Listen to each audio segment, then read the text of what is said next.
రెంటచింతల్లో భారీ వర్షం.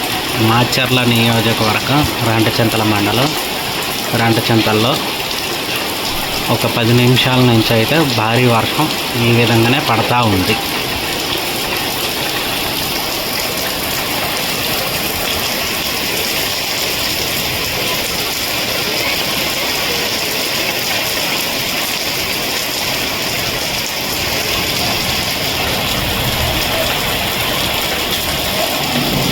మెరుపులు ఉరుములు అయితే భారీగా శబ్దాలు చేస్తున్నాయి.